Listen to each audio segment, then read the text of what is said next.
Captain Lee Hana gripped the control stick of her salvage ship as she carefully moved through the floating pieces of broken spacecraft. The Star Phoenix wasn't the biggest or fastest ship in the galaxy, but it was home to her small crew of 5. They made their living by finding valuable parts from old crashed ships and selling them at trading posts. The Rigel 7 system had been empty for over 50 years. Once it was home to a busy mining colony, but when the minerals ran out, everyone left. Now it was just a graveyard of abandoned ships and stations floating in the cold darkness of space. Perfect hunting ground for salvagers like Hana and her team. "Captain, I'm picking up something strange on the scanners," called out Park Jun from his engineering station. His fingers danced across the glowing buttons as he tried to get a clearer reading. "There's an energy signature about 2 kilometers. To our left. It's not like anything in our database." Hana pushed her long black hair behind her ear and leaned forward in her captain's chair. "What kind of energy?" "Could be a power cell that's still active. Those fetch good money at the markets." Jun shook his head, his young face creased with confusion. "No, this is different. It's pulsing, almost like a heartbeat, and it's getting weaker." The bridge fell silent except for the gentle hum of the ship's engines. Hana had been salvaging for 15 years, ever since she bought the Star Phoenix. With her savings from working at the shipyards, she'd seen all kinds of wreckage, from tiny fighter craft to massive cargo haulers. But something that gave off a heartbeat-like signal, that was new. "Take us closer, but keep the shields up," she ordered. Slow and careful. As the Star Phoenix moved through the debris field, dodging twisted pieces of metal and broken hull. "Plates!" The mysterious object came into view on their main screen. It looked like an escape pod, but not from any human ship Hana had ever seen. The design was smooth and curved, almost organic-looking, with strange symbols carved into its surface that seemed to glow faintly in the starlight. "Hull breach detected," Jun reported, his voice tight with concern. "Whatever's inside is losing atmosphere fast. The pod's integrity is failing." Hana stood up from her chair and walked closer to the main viewing screen. The escape pod was beautiful in a way that made her chest tight. It reminded her of a flower petal floating in water, delicate and graceful, but there were ugly cracks running along its side, and she could see precious air leaking out into the vacuum of space. "Life signs?" she asked. Jun's hands flew over. His controls. "Weak, but yes, 1 occupant. Temperature is dropping fast. Captain, whatever's in there won't survive much longer in the cold." Hana bit her lower lip. Standard salvage protocol was clear. Unknown alien technology should be reported to the Galactic Authority and left alone until specialists could examine it. Getting too close to strange alien devices had killed plenty of salvagers over the years. Some were booby-trapped, others carried diseases that human medicine couldn't cure, but the thought of leaving someone to die in the cold emptiness of space made her stomach turn. She'd lost her own father to a ship malfunction when she was young. No one should die alone in the dark. "Bring it into the cargo bay," she decided. "Captain, the protocols—" Jun started to protest. "I know the protocols," Hana cut him off firmly. "But I won't let someone die while we fill out paperwork. Use the emergency airlock and full containment procedures, and get Dr. Kim ready in the medical bay." As the Star Phoenix mechanical arms carefully grabbed the damaged escape pod, Hana couldn't shake the feeling that this moment would change everything. The cargo bay doors hissed shut as the damaged escape pod settled onto the metal floor with a soft thud. Hana watched through the reinforced glass window as Park Jun carefully used the remote controls to crack open the pod's damaged seal. White vapor poured out like morning fog, and then she saw her. A young girl, maybe 10 or 11 years old by human standards, lay curled up inside the pod like a sleeping cat. Her skin was pale blue, almost the color of winter ice, and she wasn't moving. Thin silver lines ran along her arms and neck, but they were so faint Hana could barely see them. "Get her to medical now," Hana shouted into her communicator as she ran toward the cargo bay door. Dr. Kim Suji was already waiting with a floating stretcher when they brought the girl out. Kim was the best doctor Hana had ever worked with, calm under pressure and gentle, with patience. But even she looked worried as she scanned the alien child with her medical equipment. Her body temperature is 30 degrees below what it should be for most known species, Kim said as they rushed through the ship's corridors toward the medical bay. Her heart is beating, but so slowly I can barely detect it. It's like she's been frozen for hours. The medical bay was small but well equipped. Kim had insisted on having the best equipment money could buy when she joined Hana's crew 3 years ago. Now Hana was grateful for every credit they'd spent on those machines. Kim worked quickly, placing warm blankets around the girl and connecting various monitors to track her vital signs. The beeping sounds were slow and weak, like a dying battery. The silver patterns on the girl's skin flickered occasionally, like old lights trying to turn on. "Captain, we need to talk," said Cho Minho from the doorway. He was the ship's navigator, but he also handled communications and knew all the galactic laws by heart. His face was serious as he gestured for Hana to step outside. "This is dangerous," Minho whispered, once they were in the hallway. "We don't know what diseases she might carry. What if her species gives off radiation? What if touching her hurts us? The quarantine rules exist for good reasons." Hana looked back through the medical bay window at the small figure on the bed. The girl looked so young and helpless under all those blankets and wires. Her breathing was so shallow that the blankets barely moved up and down. "She's just a child," Hana said quietly. "A child from a species we've never seen before," Minho replied. "Captain, I respect your judgment, but this could get us all killed. Or worse, if the Galactic Authority finds out we broke quarantine, they could ban us from every civilized system." Hana understood his concerns. Minho wasn't trying to be cruel. He was thinking about the safety of the whole crew. That was his job, but looking at that dying girl, Hana couldn't bring herself to care about rules and regulations. "Dr. Kim, how is she?" Hana asked, stepping back into the medical bay. Kim looked up from her scanner readings, her face tired but determined. "Her species seems to need much higher body temperatures than we thought. I'm slowly warming her up, but I have to be careful. Too fast and I could shock her system. The good news is that her vital signs are getting a little stronger." As if responding to Kim's words, the silver patterns on the girl's arms flickered, a bit brighter for just a moment before fading again. "Did you see that?" Hana asked. "Yes," Kim nodded. "Those patterns seem connected to her health somehow. The stronger her heartbeat gets, the brighter they become." Hana pulled up a chair next to the medical bed and sat down. She could hear Minho sighing behind her, but she didn't turn around. Instead, she watched the girl's peaceful face and listened to the steady beep of the heart monitor, getting just a little bit faster. 3 days had passed since they brought the alien girl aboard the Star Phoenix. Dr. Kim had worked around the clock to stabilize her condition, slowly bringing her body temperature back to normal levels. The silver patterns on her arms had grown brighter as her health improved, now glowing with a soft light that pulsed gently like a calm heartbeat. Hana was reviewing supply reports in her quarters when Kim's voice crackled through the ship's communication system. "Captain, you need to get to the medical bay right now. She's waking up." Hana dropped her tablet and ran through the corridors, her boots echoing against the metal floors.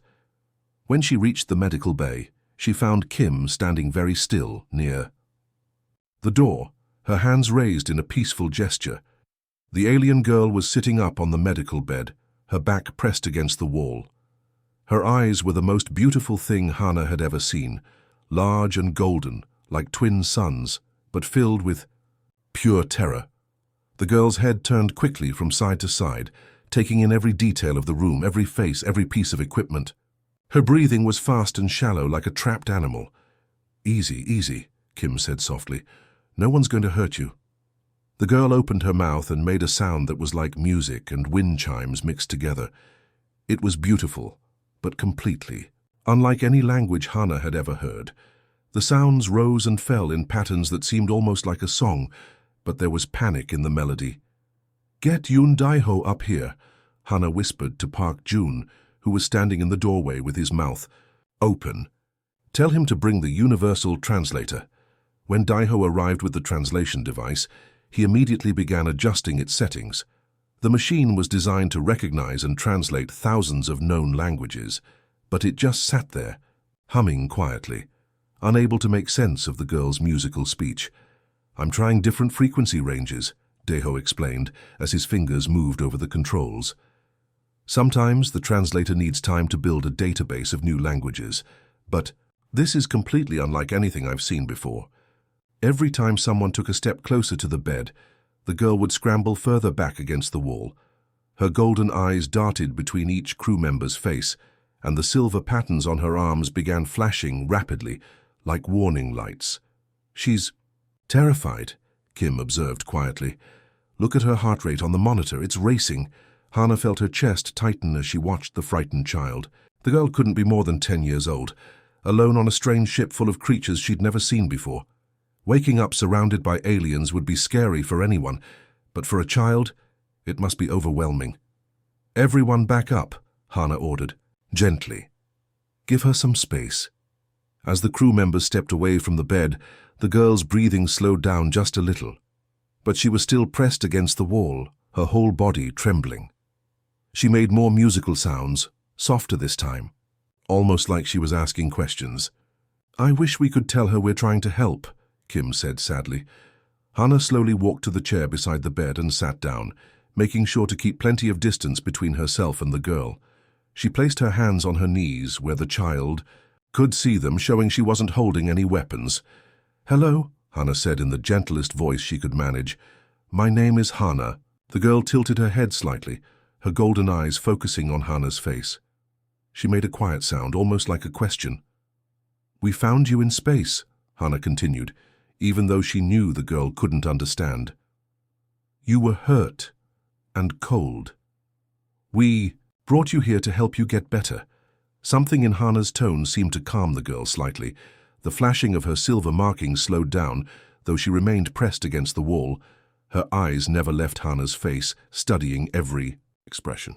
"This is going to take time," Hana realized.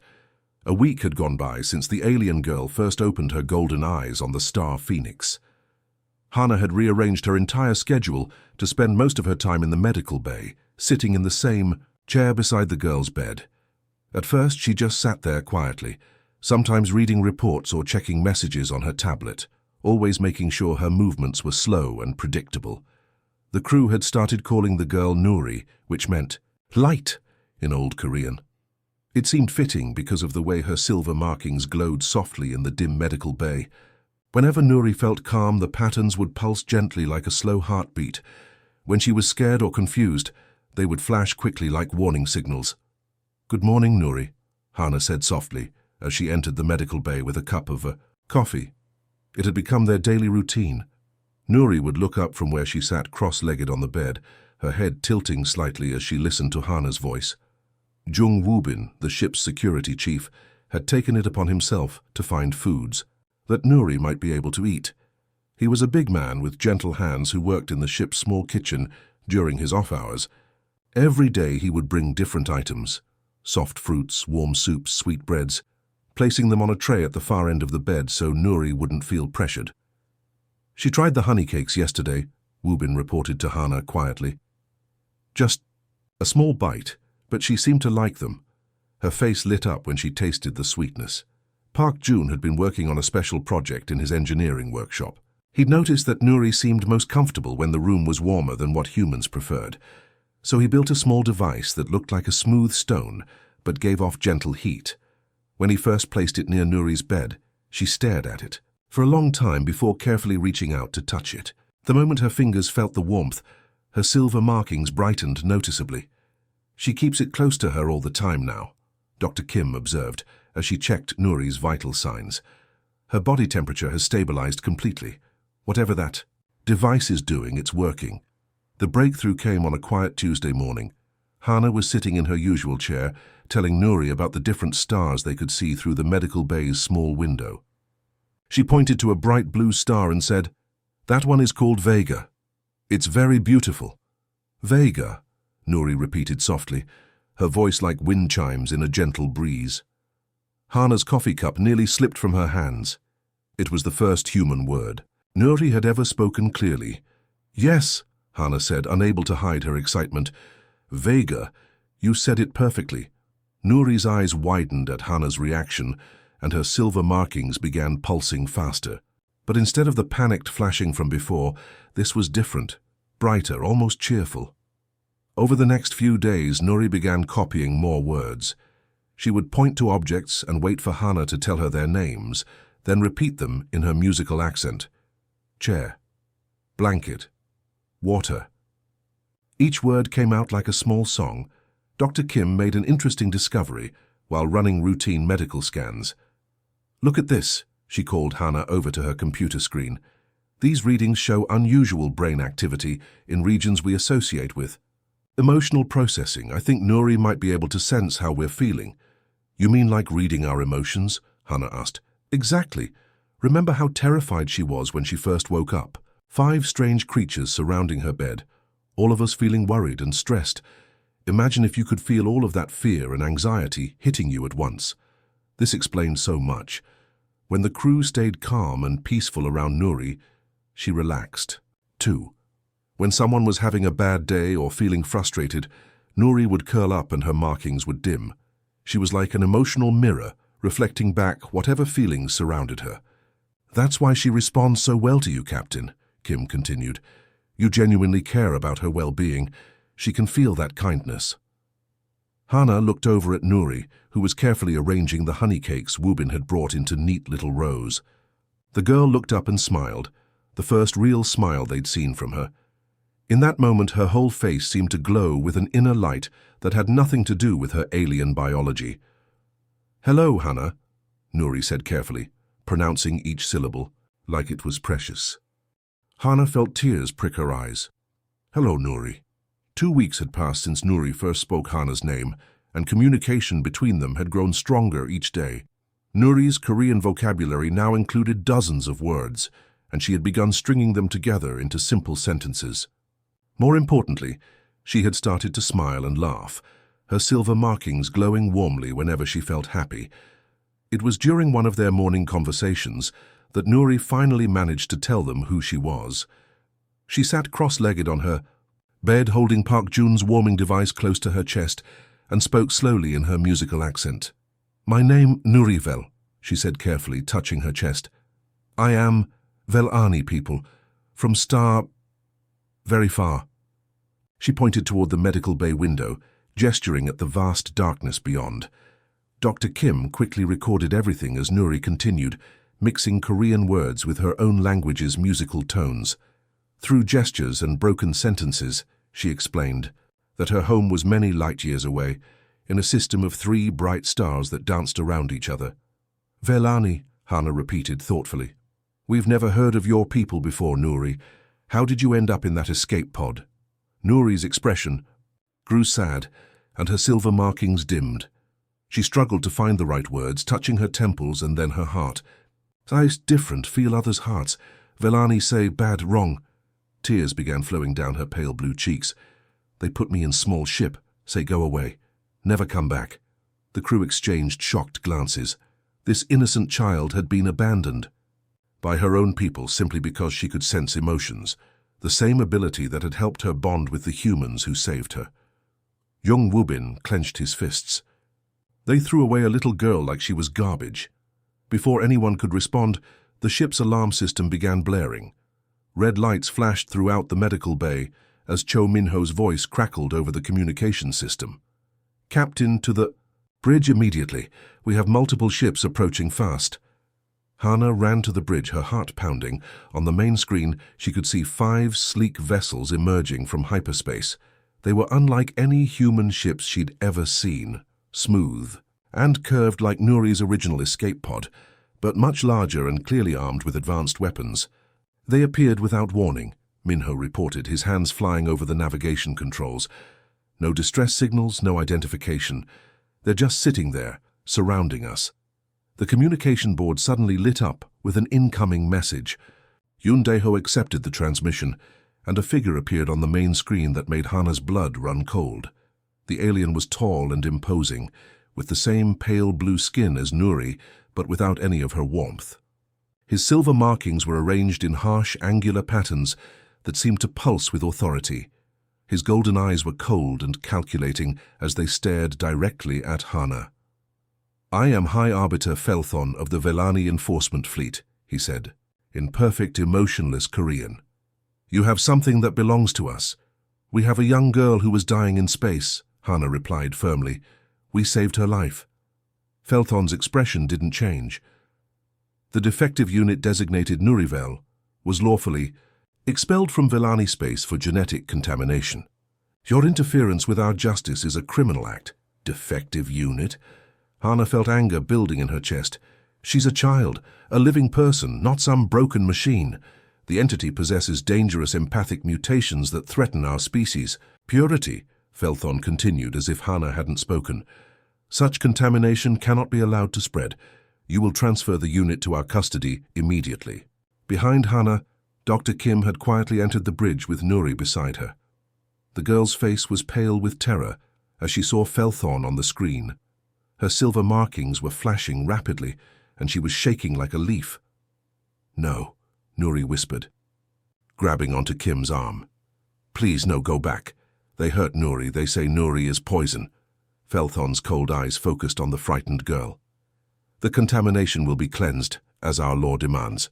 You have 1 standard hour to comply, or we may take more direct action. The transmission ended, leaving the bridge in tense silence. Through the main window, Hana could see the 5 Vellani ships positioned around the Star Phoenix like predators, surrounding wounded prey. Captain, Minho said quietly, their weapons are powered up. These aren't rescue ships, they're warships. Hana looked down at Nuri, who was now crying silently while clinging to Dr. Kim. The girl who had learned to trust again, who had started to heal from whatever trauma her own people had inflicted on her, was being hunted by the very society that should have protected her. Over my dead body, Hana said firmly. No one is taking this child anywhere. Park Jun looked up from his engineering console. Captain, they've got us outgunned 5-1. Our little salvage ship wasn't built for fighting. Then we better get creative, Hana replied, her jaw set with determination. Because I'm not letting them hurt her. Outside, the Vellani ships waited like patient vultures, ready to reclaim the girl they had tried to kill. The hour deadline felt like minutes as tension filled every corner of the Star Phoenix. Hana stood on the bridge, watching the 5 Vellani. Warships hold their positions around her small salvage vessel. Each enemy ship was 3 times larger than hers, bristling with weapons that could turn the Star Phoenix into space dust in seconds.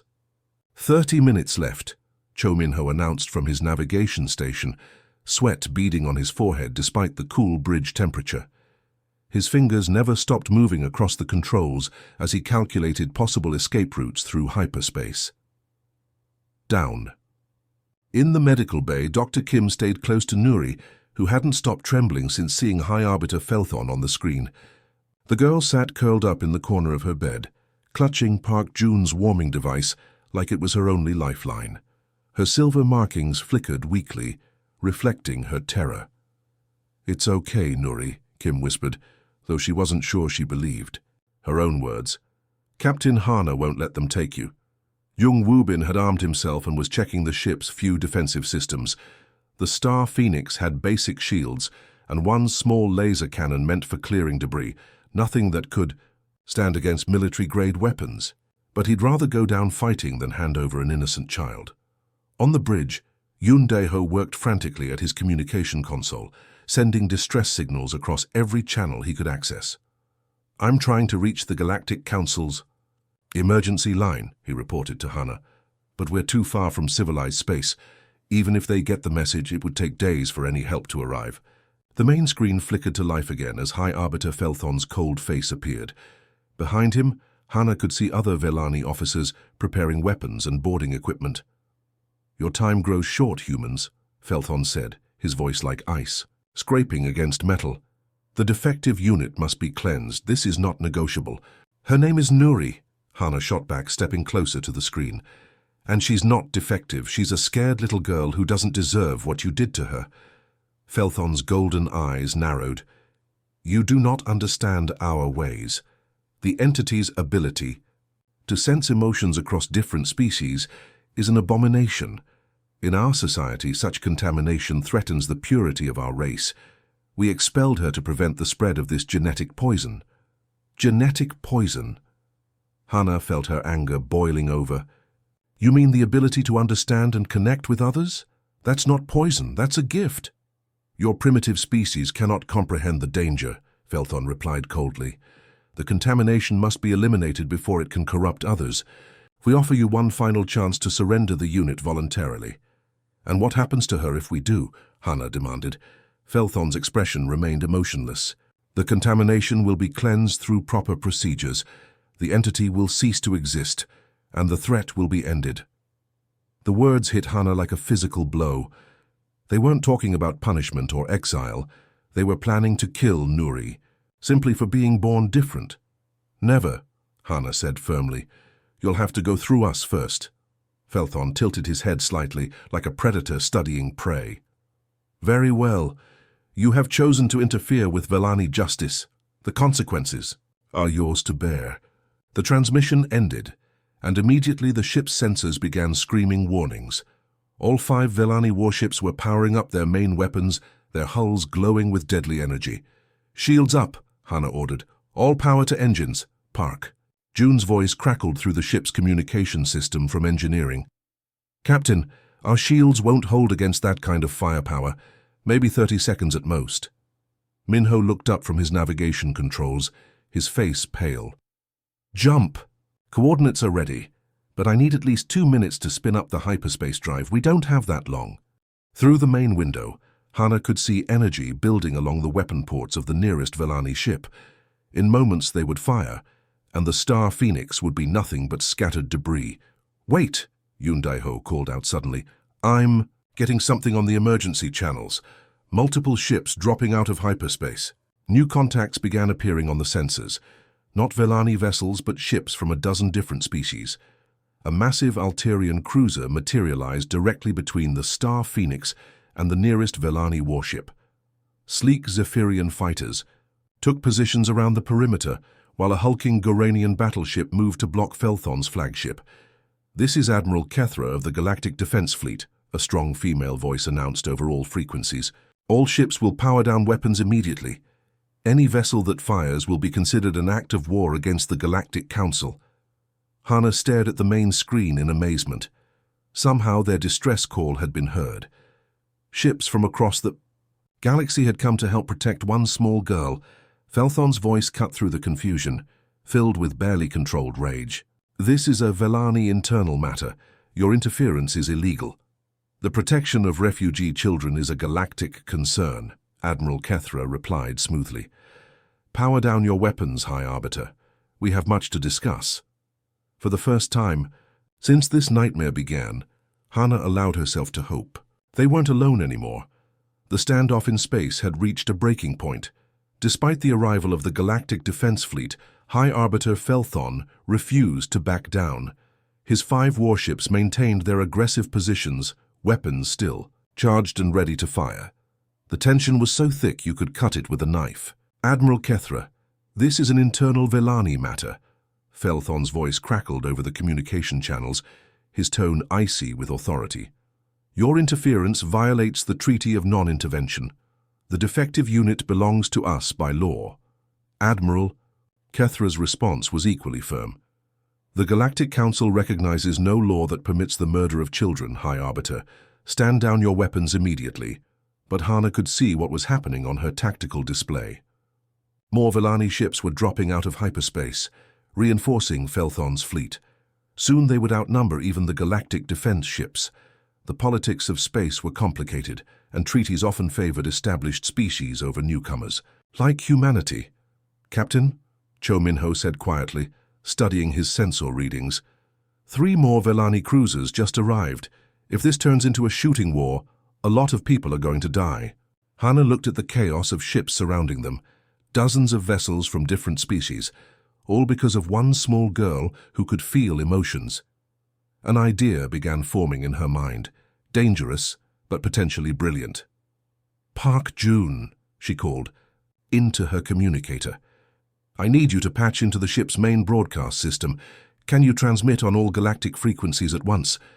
Yes, Captain, but that's usually reserved for emergency. His voice trailed off as he understood what she was planning. You want to tell everyone what's really happening here. Exactly. If we're going to make a stand, let's make sure the whole galaxy knows why. Down in the medical bay, Dr. Kim had been quietly documenting everything about Nuri's abilities. She had hours of recordings showing how the girl could sense and respond to different emotions, how she had learned to communicate not just with humans, but with the various alien crew members who visited the ship. "Nuri," Kim said gently, kneeling beside the girl's bed, "I know you're scared, but we need to show people how special you are. Can you help us?" Nuri's golden eyes were wide with fear, but she nodded bravely. Her silver markings pulsed with determination. As she wiped tears from her cheeks, Jung Wubin coordinated the ship's defenses while the broadcast prepared. Their small laser cannon wouldn't do much against warships, but he positioned it to provide covering fire if they needed to make a run for it. He also had the crew-ready emergency escape pods just in case. "We're live on all channels," Park Jun announced from engineering. "The whole galaxy is listening." Hana took a deep breath and began speaking, her words carrying across dozens of star systems to billions of different beings. "My name is Captain Lee Hana of the salvage vessel, Star Phoenix. 3 weeks ago we found a dying child floating in an escape pod. Her name is Nuri, and she's 10 years old. Her own people threw her away like garbage because she was born with the ability to understand emotions across different species." The transmission showed Nuri sitting in the medical bay, no longer the terrified, half-frozen girl they'd found. Her silver markings glowed warmly as she interacted with different crew members, demonstrating how she could sense their feelings and respond with comfort or joy. "Watch this," Hana continued as Dr. Kim played recorded footage. "This is Nuri communicating with Ensign Talvek, a Rigelian who joined our crew last month. Rigelians and humans have never been able to understand each other's emotional expressions, but through Nuri, they're having their first real conversation." The recording showed Nuri placing her small blue hand on the insectoid alien's arm, her markings shifting colors as she translated the creature's clicking sounds into feelings that the human crew could understand. "And here," Hana's voice grew passionate, "is Nuri helping our engineer solve a technical problem by sensing his frustration and guiding him to the solution. She doesn't just feel emotions, she helps others connect and understand each other." More footage played, showing Nuri's remarkable gift in action. Species that had been unable to communicate for centuries were suddenly able to share ideas and feelings through her empathic abilities. "The Velani call this a contamination," Hana said, her voice rising with anger. "They say she's defective and must be eliminated, but I say she's the most precious thing we've found in the galaxy, a bridge between worlds, a translator of hearts. Hi." Arbiter Felthon's face appeared on screens throughout the fleet as he tried to interrupt the broadcast. "These lies cannot be permitted. The contamination threatens our genetic purity." But Hana wasn't finished. "Look at her face," she said as the camera focused on Nuri's gentle smile. "This is the child they want to murder. Ask yourselves, in all your civilizations, in all your histories, have you ever found anything more valuable than someone who can help different peoples understand each other?" The broadcast went silent, but the message had been sent. Across the galaxy, on thousands of worlds and millions of ships, beings of every species had seen Nuri's story. Now they would learn if compassion could triumph over law. The response to Hana's broadcast was unlike anything the galaxy had ever seen. Within minutes of the transmission ending, communication channels across dozens of star systems began lighting up with incoming messages. The Star Phoenix's small communication array was overwhelmed as ships, planets, and entire governments tried to contact them at once. "Captain, I'm getting thousands of messages," Yoon Dae-ho reported, his hands flying over the controls as he tried to manage the flood of communications. "The Alterian Federation is offering immediate asylum for Nuri. The Crystalline Collective wants to study her abilities. Even the warrior clans of Proxima are condemning the Velani's actions." On the main screen, they could see the space around them filling with more ships. What had started as a standoff between a few vessels was rapidly becoming the largest gathering of different species in galactic history. Sleek Alterian cruisers hung alongside bulky Garanian freighters. Elegant Zephyrian fighters danced around massive Terran cargo haulers that had diverted from their trade routes to join the growing fleet. High Arbiter Felthon's voice cut through the communication chaos, but now there was something different in his tone, uncertainty where there had once been cold confidence. This interference is illegal. The contaminated unit falls under Velani jurisdiction. These outside forces have no authority here. But his words were drowned out by a chorus of responses from the assembled fleet. Captain Zalthek of the Alterian Federation spoke first, her voice carrying the authority of one of the galaxy's oldest civilizations. The Alterian Federation officially grants sanctuary to the child known as Nuri. Any attempt to harm her will be considered an act of war against our people. More voices joined in, each one adding to the mounting pressure against the Velani. The Goranian ambassador's deep, rumbling voice declared that his people would protect any child who could help different species understand each other. The crystalline, collective, beings of pure energy who rarely communicated with organic life, somehow managed to express their support through harmonious tones that made everyone's communication equipment sing.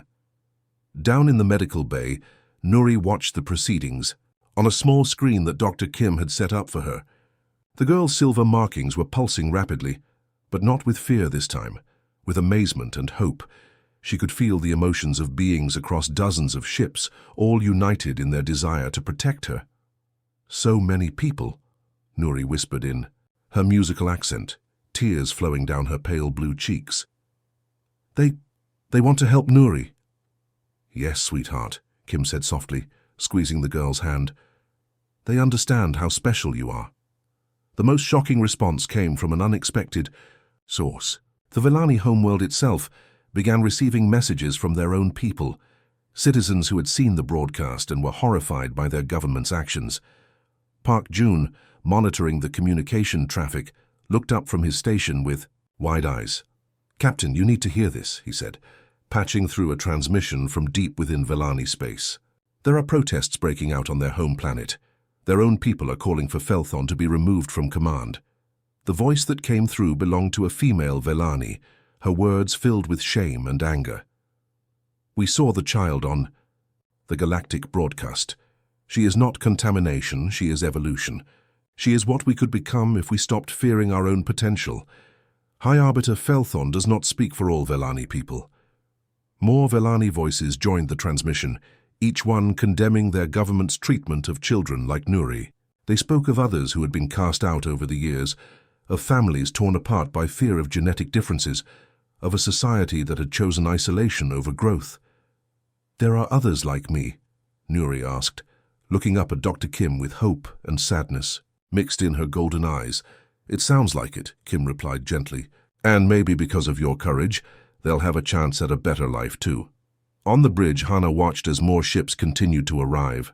The space around them was becoming crowded with vessels from species she'd never even heard of. Some were so alien that she couldn't tell which end was the front, but they were all here for the same reason. Admiral Kethra's voice rose above the others, carrying the full weight of the Galactic Council. "High Arbiter Felthon, you are hereby ordered to withdraw your fleet immediately. The Galactic Council will be convening an emergency session to address the Velani government's violations of basic sentient rights. But Felthon wasn't giving up easily. You cannot change our laws. The Velani collective will not bow to outside pressure." "Then you'll stand alone," came a new voice. Another Velani, but this one speaking from one of the protest groups on their homeworld. "Because we're done letting fear rule our people." Hannah looked around at the incredible sight surrounding them. Hundreds of ships from dozens of species, all united by a simple idea: that a child's life was worth protecting, that being different wasn't something to be ashamed of, and that the ability to understand others was the most precious gift in the universe. For the first time since this crisis began, she allowed herself to believe they might actually win. 6 months had passed since the great standoff in the Rigel 7 system, and the galaxy had never been the same. The emergency session of the Galactic Council had lasted for 3 days, with representatives from over 200 different species gathering to discuss what had become known as the Nuri incident. The vote wasn't even close. Unanimous agreement to grant the young Velani girl protected refugee status under galactic law. Captain Lee Hannah stood on the observation deck of the newly refitted Star Phoenix, watching as construction crews put the finishing touches on the ship's expanded facilities. What had once been a simple salvage vessel was now the headquarters of the Interspecies Empathic Communication Project, the first program of its kind in galactic history. "It's hard to believe sometimes," Dr. Kim said, joining Hannah at the large viewing window. "6 months ago, we were just trying to save one little girl's life. Now look at what we've become." Through the transparent aluminum, they could see representatives from dozens of species working together on the station that had been built around the star Phoenix. Alterian engineers worked alongside Goranian mechanics, while Crystalline Collective entities provided power to systems designed by human scientists. It was organized chaos, but it was working. "How is she adjusting to all the attention?" Hannah asked, watching as a group of young beings from various species played together in the YAI station's recreational area. Kim smiled. "See for yourself." In the center of the play area, Nuri sat cross-legged on a soft mat, surrounded by children from 12 different worlds. Her silver markings glowed brightly as she helped a young Rigelian understand why a human child was crying, then translated the emotional comfort from a Zephyrian youngling to soothe both of them. She had grown taller in the past months, her confidence evident in every gesture. "Ambassador Nuri," Kim called out, using the title that the Galactic Council had officially bestowed upon the girl. "Captain Hannah is here to see the afternoon session." Nuri looked up with those same golden eyes that had once been filled with terror, but now sparkled with joy and purpose. "Captain Hannah," she called out in perfect Korean, though her accent still carried the musical quality of her native language. "Come see what we learned today." The demonstration that followed would have been impossible to imagine just months ago.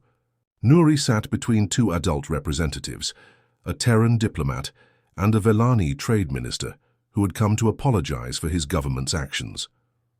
The 2 species had been having territorial disputes for over 50 years, unable to find common ground in their negotiations. With Nuri's help, the Terran could finally understand the deep cultural significance that certain star systems held for the Velani people.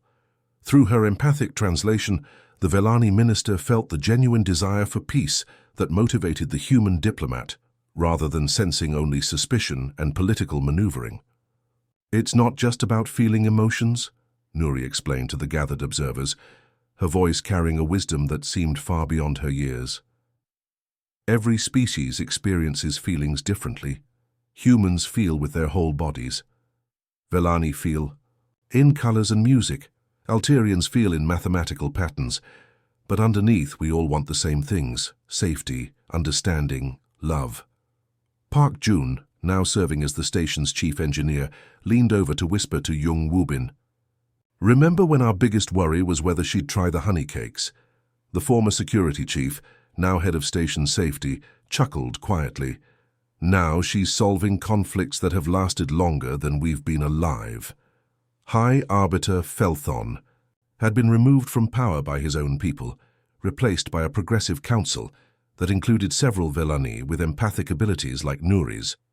They had established a rehabilitation program for others who had been cast out over the years, and many of them now served as ambassadors to different species throughout the galaxy. As the afternoon session concluded, Hannah found herself alone with Nuri on the observation deck. The girl stood barely reaching Hannah's shoulder, but her presence filled the room with a warmth that had nothing to do with temperature. "Are you happy here?" Hannah asked, remembering the frightened child she had found shivering in that damaged escape pod. Nuri's silver markings pulsed gently as she considered the question. "I miss my home sometimes," she said honestly, "but I found something better here. I found family." She took Hannah's hand in her small blue one. "And I found my purpose. Every day I help people understand each other. Every day I make the galaxy a little less lonely." Through the viewing window, they could see ships from dozens of worlds coming and going, carrying news of successful negotiations, resolved conflicts, and new friendships forged through empathic understanding. The communication protocols that Nuri had helped develop were being implemented across the galaxy, making it possible for species to truly understand each other for the first time in galactic history. "Do you ever regret it?" Nuri asked quietly. "Saving me, I mean. Your life is so different now. Hannah squeezed the girl's hand gently. Never. Not for a single moment. You taught us something important, Nuri. You showed us that the most valuable things in the universe aren't rare metals or ancient artifacts. They're connections between people, understanding, compassion. As they watched the busy traffic of interspecies cooperation outside, Hannah reflected on how one simple decision, to help a dying child instead of following protocols, had changed everything. The galaxy was becoming a smaller, friendlier place, one conversation at a time. And it all started because a human captain refused to let someone suffer alone in the dark.